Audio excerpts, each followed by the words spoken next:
연합교회 성도 여러분, 한 주간도 평안히 보내고 계시는지요?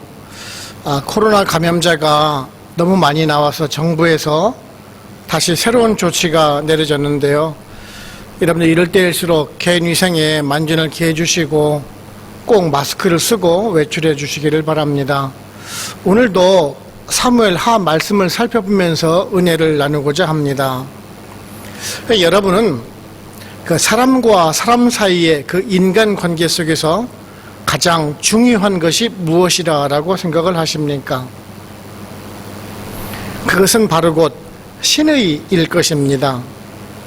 약속한 것을 잘 지키고 그 신뢰를 잃지 않는 것이 제일 중요할 것입니다. 우리들 사이에서 가장 중요한 것은 그 약속 관계를 잘 지키는 일일 것입니다. 우리들은 약속 관계를 맺으면서 살아가게 되어 있는 사람들입니다. 예배 시간과의 그 약속, 그리고 장소, 그리고 상거래 관계, 그리고 지켜야 할 그런 규칙의 약속 등이 있습니다. 얼마나 그리고 성실히 신실하게 약속을 지킴으로 인해서 인간 관계를 원활히 맺을 수가 있는 것입니다. 우리들 그 성도와 하나님과의 그 약속도 또한 마찬가지입니다. 성도는 신실하신 하나님과 약속을 맺고 또한 하나님께서는 구원해 주시고 변함없는 사랑으로 지켜주심으로 우리는 하나님께 믿음으로 나아갈 수가 있는 것입니다. 오늘 살펴보는 다윗이 또한 그러한 인물입니다. 20여 년 전 그 사울의 아들 요나단과 맺은 그 언약을 기억을 하고요. 그 요나단의 아들 무비보셋을 찾아서 선대를 하게 됩니다. 당사자는 이미 죽고 없는 상황인데도 그 약속을 기억하고 실천하고 있는 것입니다. 하나님의 언약 백성으로서 성도가 보여주어야 할 그러한 진정한 모습을 보여주고 있는 것입니다. 세상은 약속을 하곤 자신에게 불리해지거나 이익이 없다 싶으면은 말을 바꾸거나 또한 신의를 저버리는 일이 허다합니다. 하지만 하나님의 언약 백성인 우리 성도들은 그래서는 결코 안 되는 것입니다. 진정한 신의를 찾기 어려운 이때에 끝까지 약속을 지킴으로 인해서 주님 보이신 사랑과 신의를 이웃에게 증거하는 삶을 살아가야 하는 것입니다. 오늘 다윗을 보시면은 예수 그리스도의 모습이 보입니다. 그렇습니다. 그 요나단과 맺은 그 언약을 기억하고 무비보셋을 데려다가 선대하는 그 신의를 보인 것은 영원한 죽음 속에 버려진 우리를 위해서 조건 없이 자신을 내어주셔서 속죄물이 되어주신 그 예수 그리스도를 예표한다라고 할 수가 있을 것입니다. 오늘은 다윗이 예전에 그 요나단과 맺었던 그 언약을 기억을 해서 그의 아들이었던 무비보셋을 찾아서 선대하는 모습을 살펴보면서요, 우리들에게 어떤 은혜를 주는지 한번 알아보도록 해보겠습니다. 첫째, 우리 성도는 약속에 대한 신의가 있어야 합니다. 오늘 말씀 1절을 보시면은 다윗이 이르되 사울의 집에 아직도 남은 사람이 있느냐, 내가 요나단으로 말미암아 그 사람에게 은총을 베풀리라 하니라 라고 말씀을 하고 있습니다. 정말 다윗은 쉴 틈 없이 그 이스라엘 민족을 위해서 달려왔습니다. 여부수 족속을 몰아내고 수도를 헤브론에서 예루살렘으로 이전을 하였고요. 그 하나님의 궤, 언약궤를 기럇 여아림에서부터 예루살렘으로 옮겨와서 백성들로 하여금 신앙을 회복할 수 있도록 하였습니다. 그리고 또한 이웃 나라를 정복하여서 국가 기반을 다져놓았습니다. 행정 조직도 갖추어서 이제 반듯한 그러한 국가로서의 위상을 갖추도록 하였습니다.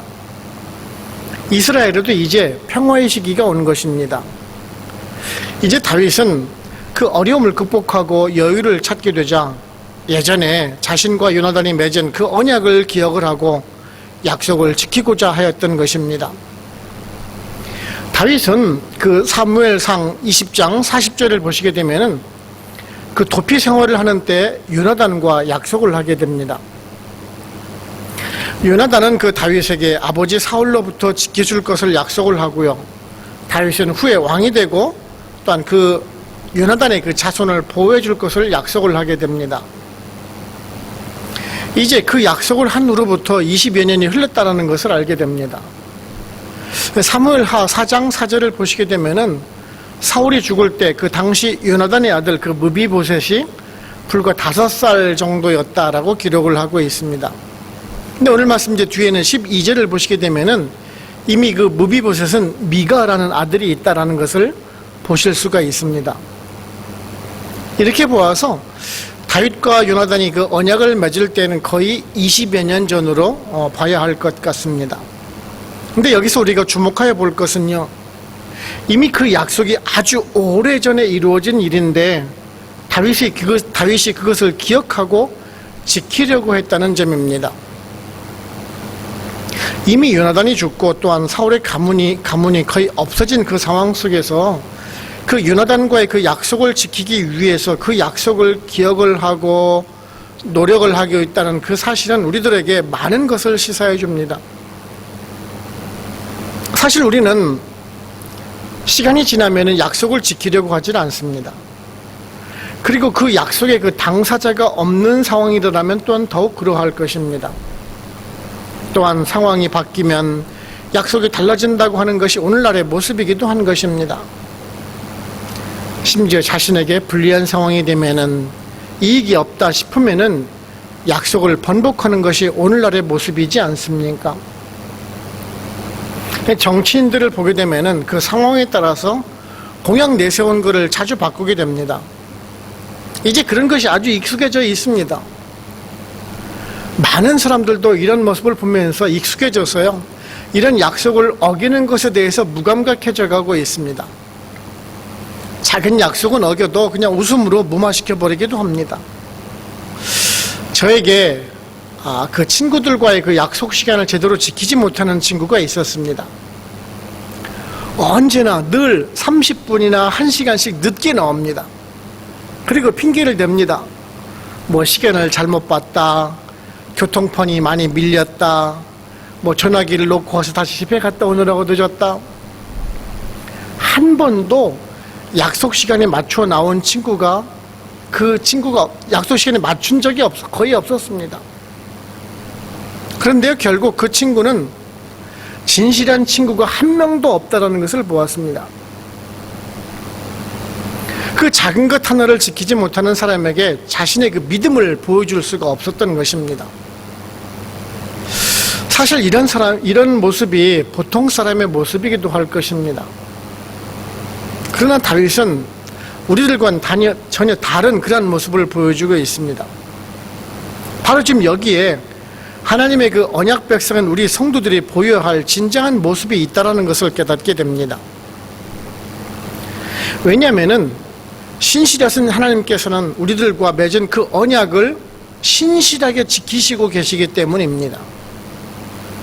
하나님은 아무리 시간이 흘러도 상황이 변해도 그것을 기억하시고 이루시는 분이시기 때문에 그렇습니다. 우리가 성경을 보아도 그렇지 않습니까? 저번에 살펴보았듯이 그 아브라함과 맺은 그 언약을 다윗의 시대에 가서 반드시 이루시는 분이 아니십니까? 하나님의 때, 그 하나님의 방법으로 하나님의 뜻을 이루시는 분이기 때문에 그렇습니다. 우리들도 마찬가지입니다. 하나님의 백성으로서 맺은 그 언약에 있어서는 하나님과 같이 신실하게 그 신의 일을 지키는 삶을 살아야 한다는 것입니다. 그것이 하나님의 영광을 드리는 길이기 때문에 그렇습니다. 요즘 코로나로 인해서 모두 다 힘든 상황을 보내고 있습니다. 하지만 그렇다고 해서 하나님과의 그 약속한 것을 잊어서는 안 됩니다. 우리가 하나님께 예배드리고 경배드리고 약속한 것이라든지 우리가 하나님과 약속한 헌금이나 또한 서원한 것을 잊어서는 안 되는 것입니다. 지금 힘든 상황이라고, 자신에게 불리한 상황이라고, 경제적인 이익이 없다라는 이유로 그 약속을 어겨서도 안 되는 것입니다. 그런 우리를 향해서 주님께서는 우리 성도들에게 베푸실 그 구원의 은혜를 잊지 않으시고 지금도 신실하게 사랑으로 지켜보고 계시다는 그 주님을 생각한다라면은 약속을 어기는 것이 얼마나 큰 잘못임을 우리가 알게 되는 것입니다. 그 사람과 사람 사이의 약속도 신실하게 지켜져야 하거늘 하물며 주님과 맺은 그 언약은 얼마나 더 소중한 것이겠습니까? 민수기 30장 2절에서요. 사람이 여호와께 서원하거나 결심하고 서약하였으면 깨뜨리지 말고 그가 입으로 말한 대로 다 이행할 것이니라 라는 그 말씀 우리 모두 다 잊지 마시고요. 언제나 신의를 지키심으로 인해서 세상 속에서 신실한 사람으로 살아가실 수 있고 또한 하나님의 자녀임을 입증해 나가는 여러분들 되시기를 바랍니다. 두 번째는 우리 성도는 그 이해관계를 떠나서 선행을 베푸는 사람이 되어야 합니다. 오늘 말씀 4절을 보시면은 왕이 그에게 말하되 그가 어디 있느냐 하니 시바가 왕께 아뢰되 로드발 암미엘의 아들 마길의 집에 있나이다 하니라 라고 말씀하고 있습니다. 사울이 그 블레셋의 공격을 받고 패배하자 스스로 목숨을 끊게 됩니다. 세 아들이 전쟁에서 죽게 되지요. 그때 그 요나단의 아들 무비보셋은 겨우 나이가 5살이었다라고 말씀을 드렸습니다. 그때 종으로 있던 그 시바라는 사람이 있었는데요. 그 다급한 나머지 무비보셋을 안고 가다가 아이를 떨어뜨려서 그 무비보셋의 다리가 부러진 것 같습니다. 그래서 다리를 절었다라고 기록을 하고 있습니다. 우리는 이 그 종이라는 사람, 그 시바가 단순히 그 노예나 종이 아니었음을 우리가 알 수가 있습니다. 그 시바라는 그 인물은 사울의 신하였을 것으로 추정을 합니다. 아주 상당한 지위를 가지고 있었던 인물이었습니다. 그 뒤에 있는 10절의 기록을 보셔도 알 수가 있습니다. 시바의 아들이 15명에 종이 20명이라고 기록을 하고 있습니다. 종이 종을 거느리고 있다는 것이 이치에 맞지를 않습니다. 사울의 관리했던 것을 종으로 기록을 하고 있는 것입니다. 그런데 사실 그 시바는 아주 충직한 신하는 아닙니다. 좀 뒤에 있는 그 사무엘하 16장을 보시게 되면은요, 그 다윗의 아들 압살롬이 그 반란을 일으켰을 때 그 반란을 피하여서 도피하는 그 틈에 시바는 그 주인이었던 무비보셋을 모욕하여서 궁지에 빠뜨리고요, 그 재산을 착복하는 인물로 나옵니다. 완전히 그 경제적인 그 재물만 따라 살았던 그 기회주의자적인 인본주의자적인 그 대표적인 인물의 모습을 보여주고 있는 것이 바로 곧 그 시바입니다. 그런 사람에 비해서 오늘 기록하고 있는 그 암멜의 아들 미갈에 대해서 한번 살펴보겠습니다. 구약의 전체 기록을 보게 되면 이 마길이라는 사람의 이름 앞에는 항상 므낫세의 아들 혹은 길르앗의 아비라는 표현이 나오고 있습니다. 즉, 그 마길이라는 인물은 그 므낫세 지파의 사람이라는 말이겠고요. 또한 그 요단강 동쪽에 있는 그 길르앗에 있는 사람이라는 표현을 하는 것이겠지요. 그리고 사실 오늘 기록하고 있는 그 로드발이라는 지명 또한 요단강 동쪽에 위치하고 있는 당시의 그 므낫세 지파의 땅이었다는 것을 알 수가 있습니다. 그렇다면은 사울 왕이 죽고 그 무비보셋을 데리고 시바는 므낫세 지파의 땅인 그 길르앗 지방으로 가서 마길의 도움을 받아서 살았다라는 말입니다. 만일 이 사실이 알려진다라면은 마길로서는 큰 문제가 될 것을 분명히 알고 있음에도 불구하고 그 무비보셋을 보호해 주었다라는 말이 됩니다. 물론 다윗이 보복을 하지는 않았지만은 당시 그 고대 왕정 체제에서 전 왕족을 살려주는 것은 없었기 때문에 그렇습니다. 그럼에도 불구하고 지금 마길은 그 무비보셋을 선대하고 보호해 주었다라는 그런 사실입니다. 그뿐이 아닙니다. 사무엘하 뒤에 있는 사무엘하 17장 27절을 보시면은 마길이라는 인물이 한 번 더 기록이 되고 있습니다. 이때가 어떤 때인고하니요, 그 다윗의 아들 압살롬이 반역을 해서 다윗이 도피 생활을 할 때입니다. 이때에도 마길은 다윗에게 잘 것과 먹을 것을 제공해주고 있는 것을 보게 됩니다. 만일 압살롬의 반역이 성공을 했더라면은 마길 역시 또한 보복을 당할 것이 분명할 것입니다. 그럼에도 불구하고 마길은 다윗을 지금 돕고 있습니다. 즉 마길은 그 자신의 그 이해관계를 떠나서 선행을 베푸는 그러한 의로운 사람이라는 것을 우리가 알 수가 있습니다. 우리들은 그렇죠. 자신에게 이익이 될 때만 호의를 베풀게 됩니다. 나에게 작은 피해가 온다라거나 손해가 나는 일이라면은 결코 하지 않는 것이 우리들의 모습입니다. 선행을 베풀기보다는 아예 모른 척하고 외면하는 것이 오늘날의 모습입니다. 언제부터 우리들이 이렇게 각박한 삶을 살게 되었나요? 정말 힘든 이민 생활을 하면서 어느 누구도 믿지 말라는 그 사람들 그 말 때문에 그렇습니까? 이민 올 때 그러지요. 아무도 믿지 마라. 특히 한국 사람들을 더 믿지 말라라는 그런 말 많이 들어보셨죠? 그런 말 때문에 그렇습니까? 오늘날의 기독교를 왜 이리 그 이기주의적이고 탐욕스러운 모습으로 변해가고 있습니까? 정말 안타까운 일입니다. 그런데요, 주님께서는 그런 우리를 위해서 십자가의 길로 가셨습니다. 하나님 앞에 대적하던 그 죄인들을 위해서 무조건적인 사랑을 보여주셨던 것입니다. 그렇다면 그 예수 그리스도를 믿어서 성도가 된 우리들은 또한 어떠한 삶을 살아가야 할까요? 우리 또한 어떤 조건 없는 그 사랑을 베푸는 모습을 보여줘야 되지 않겠습니까? 개인의 이해관계를 떠나서 온정을 베풀 수 있는 사람이 되어야 하는 것입니다.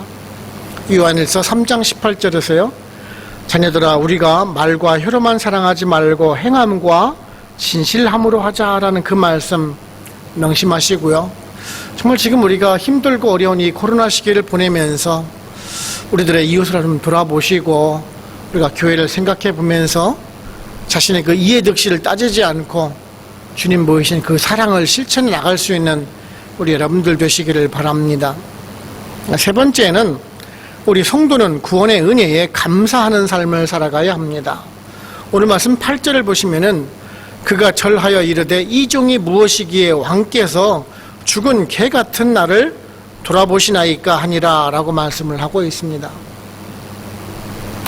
지금 이 므낫세 지역에서 그 암미엘의 아들 마길의 도움을 받아서 숨어왔던 무비보셋이 지금 다윗 앞으로 나왔습니다. 이 무비보셋은 처음 그 다윗이 자신을 찾을 때 무슨 생각이 앞섰을까요? 가장 먼저 그 두려움이 앞섰을 것입니다. 당연하지 않겠습니까?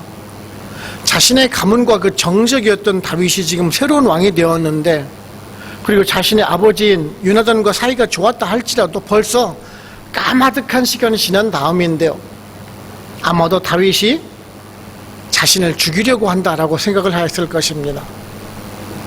자신은 그 사울의 집안 사람이고 다윗은 그 정적으로서 보복을 하려 한다라고 생각을 할 수 있는 것이 아주 당연한 마음일 것입니다. 그런데 다윗이 지금 자신을 선대한다라는 말을 들었습니다. 할아버지 그 사울의 재산을 돌려받는 것은 물론이고 그 다윗의 아들 그 왕자와 같은 그 대우를 받으면서 다윗과 같은 자리에서 식사를 할 수 있는 권한을 부여받았습니다. 다윗의 아들과 같은 권한을 부여받았다는 것은 어느 한 직책을 받았다는 말과도 같습니다. 정책 결정할 수 있는 것을 권한받았다는 게도 한 것입니다. 그러자 이제 무비보셋이 얘기를 하죠. 이 종이 무엇이기에 왕께서 죽은 개 같은 나를 돌아보시나이까 라고 말씀하고 있습니다. 당시 유대인들은 그 가장 부정한 동물을 개라라고 취급하는 그런 시대였었습니다. 그래서 그 이방인을 향해서 개라고 부르기도 하였습니다. 비천하게 짝이 없는 상태, 즉 자신을 극히 낮추어서 격하를 시키고 있습니다. 또한 다윗을 한없이 높이는 말이기도 할 것입니다. 사무엘상 24장 14절을 보시게 되면은 다윗도 그 사울왕 앞에서 죽은 개라는 표현을 썼던 것도 같은 맥락에서 했을 것입니다. 그렇다면은 왜 무비보셋은 그 다윗 앞에서 자신을 그 개라고 표현을 하면서 자신을 낮추었을까요? 무비보셋은 지금 자신이 처한 상황이 어떤 상황인지를 지금 분명히 알고 있다라는 것입니다. 당시 다윗은 절대 군주로서 최고의 권력가입니다. 그리고 그 무비보셋은 자신을 이제 몰락하는 사울 왕가의 그 혈통입니다. 정치적으로 적대 관계에 있던 사울의 직계 혈통입니다. 이런 상황 속에서 그 므낫세 지파에 숨어 조용히 죽은 듯이 살아갈 수밖에 없었던 상황을 자신이 인식을 했다라는 말입니다. 그런데 목숨은 물론이고 재산도 다시 받을 수가 있었고 자신이 왕자와 같은 대우를 받으니 얼마나 감사한 일이겠습니까? 우리들은 이런 기사를 보면서 그저 감사한 일이었구나라고 생각을 하십니까? 우리들도 마찬가지입니다. 사실 우리도 그 죽은 개와 같은 존재의 사람이다라는 것입니다. 우리가 하나님 앞에 설 수 없는 그 죄인보다 더 큰 죄인으로 죽어 마땅한 사람이 우리들 아닙니까? 세상 속에서 주인 노릇하는 그 사탄의 굴레에 벗어나지 못하고 모든 것이 죄악 속에 살아가는 사람들이라는 사실입니다. 그래서 사실 하나님의 심판을 생각하면 우리는 영벌을 받을 수밖에 없는 그러한 존재들입니다. 그런 우리들임에도 불구하고 하나님께서는 자비를 베풀어 주셔서 독생자 예수 그리스도를 보내주시고 우리들의 삶을 체휼하시고 십자가의 보혈의 그 피로 희생제물이 되어주셔서 우리를 구원해 주시는 그 은혜를 베풀어 주셨습니까? 이 얼마나 놀라운 은혜입니까? 사실 우리는 그 무비보셋보다 더 큰 은혜를 받은 사람들이 우리들 아닙니까? 우리도 하나님 앞에서 같이 먹고 마실 수 있는 특권을 우리가 허락받은 사람들 아닙니까? 마태복음 26장 29절을 보시면은요. 그러나 너희에게 이르노니 내가 포도나무에서 난 것을 이제부터 내 아버지의 나라에서 새 것으로 너희와 함께 마시는 날까지 마시지 아니하니라 하시니라 라고 말씀하셨습니다. 그렇습니다. 무비보셋은 다윗의 상에서 밥을 먹었지만은요, 우리들은 하나님 옆에서 같이 먹을 수 있는 그런 특권을 받은 그런 사람들이라는 사실입니다. 그러기에 이 감격을 잊지 않고 감사함으로 살아가야 하는 것입니다. 그런데 사실 우리들의 현실의 모습은 그렇지 못한 것이 사실입니다. 예수 그리스도를 믿어서 구원을 받았다고 하는 그 성도라고 하면서 늘 세상 속에 묻혀 살아갑니다. 경제적인 문제로 힘들어하고요, 걱정하고 더 많이 가지지 못하는 것에 대해서 불평하고 원망하고 세상을 향해서 너그러움을 보여주기는커녕 더 옮겨주지 못해서 발버둥 치는 모습을 보이는 것이 우리들의 모습, 그 사실 아닙니까? 우리는 이제 다시 그 구원의 감격을 회복해야 합니다. 지금 코로나로 인해서 모든 것이 다시 리셋되듯이 우리들의 믿음도 다시 새롭게 처음으로 다시 돌아가야 합니다. 그 무비보셋에게 베푸신 그 다윗의 은혜에 감격하는 삶을 살았듯이 우리들 역시 또한 그 구원해 주시는 주님의 은혜에 감사하면서 그 주어진 현실 속에서 빛과 소금의 역할을 감당하는 그 삶을 통해서 하나님의 영광을 드러낼 수가 있는 삶을 살아가야 하는 것입니다. 고린도후서 2장 8절에서요. 그러므로 너희를 권하노니 사랑을 그들에게 나타내라 라는 그 말씀처럼요. 우리가 구원받은 은혜에 감사하면서 받은 사랑을 다시 나눠줄 수 있는 여러분들 되시기를 바랍니다. 결론적으로 말씀을 드리면은요. 오늘 말씀을 보시게 되면은 십수년 전 그 다윗 유나단과 그 언약을 잊지 않고 그 아들을 선택했던 그 다윗의 모습과 그런 은혜에 감사하면서 살았던 무비보셋을 보게 됩니다. 오늘 말씀 그 12절을 보시게 되면 무비보셋의 아들 그 미가가 기록이 되고 있는데요. 한 번 더 기록이 되고 있는데요. 그 후대의 기록이지만 역대상 8장 35절 이하와 또한 9장 41절 이하를 보시게 되면은 이 미가의 후손에 대해서 다시 기록을 하고 있는 것을 보실 수가 있습니다. 미가의 후손이 왕성하게 번창을 하였고 또한 용맹한 장수가 많이 나왔다라고 기록을 하고 있는 것을 보실 수가 있습니다. 그 무비보셋의 후손들 역시 또한 자신의 가문에 그 은혜를 베풀어 주신 그 다윗의 가문을 위해서 충성을 다했다는 것을 보실 수가 있습니다. 그렇습니다. 그 무비보셋은 자신의 아버지 요나단의 선행 때문에 자신은 물론이고 후손 대대에 이르기까지 다윗 가문의 그 은혜를 받았던 것을 볼 수가 있습니다. 사울의 가문으로 인해서 멸문을 당할 수가 있었지만은 다윗에게 베푼 그 요나단의 사랑으로 그 말미암아 그 집안이 번성하면서 살아갈 수가 있었던 것입니다. 우리들은 아주 작은 약속, 그 언약이 뭐 그리 대단하냐라고 생각할 수가 있을 것입니다. 지금 당장 큰 이득이 되지도 않을 뿐더러 어쩌면 손에 날 수가 있는 약속은 파기하고 외면하는 것이 오늘날의 모습이기도 합니다. 하지만 그 약속 하나가 만일 우리의 미래를 결정 지을 수 있는 것이라면 여러분들 어떠시겠습니까? 그렇습니다. 우리들의 그 믿음의 약속 또한 마찬가지입니다. 우리 한 사람의 그 믿음의 신앙 고백은 그리 큰 영향이 없을 수도 있습니다. 지구상에 있는 60억 명, 70억 명 중에 하나, 그 약속일 수도 있겠죠. 하지만 주님과 맺은 그 믿음의 언약은 여러분 하나에만 그치는 것이 결코 아니라라는 사실입니다. 그 믿음의 고백과 약속이 여러분 후대에 미칠 영향을 생각해 본다면 이것은 결코 작은 언약이 아니라라는 사실입니다. 그러기에 우리들은요, 오늘 다윗과 같은 그 언약을 지켜나갈 수 있는 사람이 되어야 합니다. 또한 모비보셋처럼 받은 사랑을 다시 갚을 수 있는 사람이 되어야 하는 것입니다. 오늘 우리 성도님들도요, 이러한 모습으로 살아가심으로 인해서 진정한 신의와 사랑을 나타내시고 진정한 하나님의 사람으로서 예수 그리스도의 참된 제자의 모습으로 살아가실 수 있는 우리 연합교회 모든 성도님들 다 되시기를 주님의 이름으로 축원을 합니다. 아멘. 기도하겠습니다.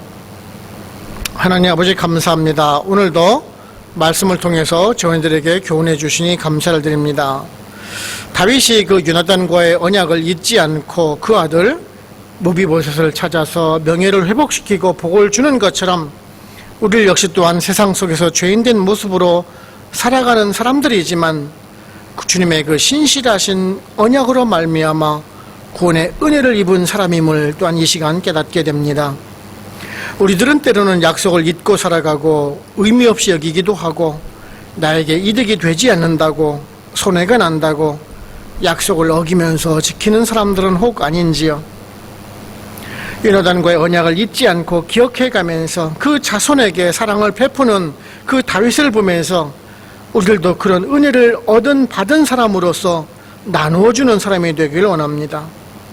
신의를 저버린 오늘날 세상 속에서 참된 신의가 무엇인지, 사랑이 무엇인지 그 알려주시는 그 주님의 말씀을 따라서 이 혼탁한 세상 속에서 빛과 소금의 사명을 잘 감당하면서 주님 보이신 그러한 무조건적인 사랑의 모습을 보임으로 인해서 우리들도 주님의 제자임을 드러낼 수 있는 우리 연합교회 모든 성도님들 다 될 수 있도록 성령님 인도하여 주시옵소서. 오늘도 말씀을 주심에 감사하고 예수님의 이름으로 기도드립니다. 아멘. 축도로 예배 마칩니다. 지금은 우리를 죄에서 구원하시는 예수 그리스도의 은혜와 하나님 아버지의 크고 크신 사랑하심과 성령님의 인도하시고 역사하시고 우리와 교통하심이 파라과이 한인연합교회 모든 성도님들과 그들의 가정과 직장, 사업체 그리고 선교지와 연합교회 위에 지금으로부터 영원토록 함께 합시기를 간절히 축원하옵나이다. 아멘.